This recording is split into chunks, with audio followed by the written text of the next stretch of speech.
যুদ্ধ হবে রাস্তায়, কোর্টে নয়, গৌরব গগৈ।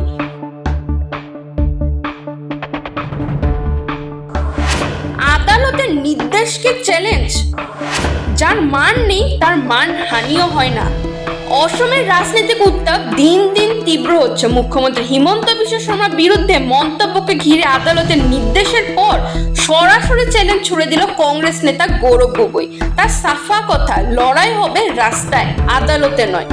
মুখ্যমন্ত্রীকে নিয়ে কটূরত্বের অভিযোগে আদালত 3 কংগ্রেস নেতাকে মন্তব্য থেকে বিরত থাকার নির্দেশ দেন, কিন্তু সেই নির্দেশকে কার্যত আগ্রহ করেই গগৈ বললেন, আমি আদালতে লড়াই চাই না, রাস্তায় লড়াই করব।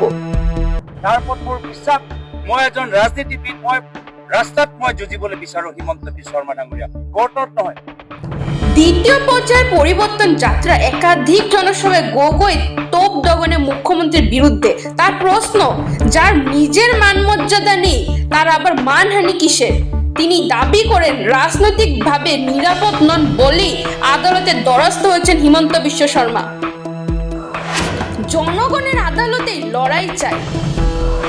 পুলিশের ভূমিকা নিয়ে প্রশ্ন, গগৈ বলেন, আমি চাইলে মামলার পথেও যেতে পারতাম, কিন্তু আমি একজন রাজনীতিবিদ। আমিও কেছ দিব পাৰিলো।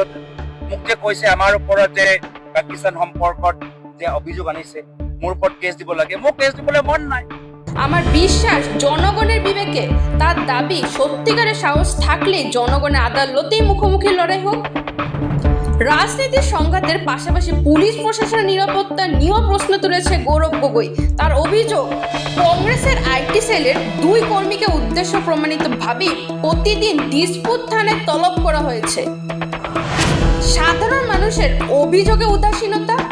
গগৈ দাবি, গ্রামের সাধারণ মানুষের, বিশেষ করে মহিলারা গুরুতর অভিযোগ নিয়ে থানায় গেলেও অনেক ক্ষেত্রে এসআইআর পর্যন্ত রেকর্ড হয় না, অথচ বিরোধী নেতাদের বিরুদ্ধে দ্রুত ব্যবস্থা নেওয়া হয়। রাজনৈতিক লড়াই কোন পথে? আদালত বনাম রাজপথ, এই দ্বন্দ্বে অসমের রাজনীতি আরো উত্তপ্ত।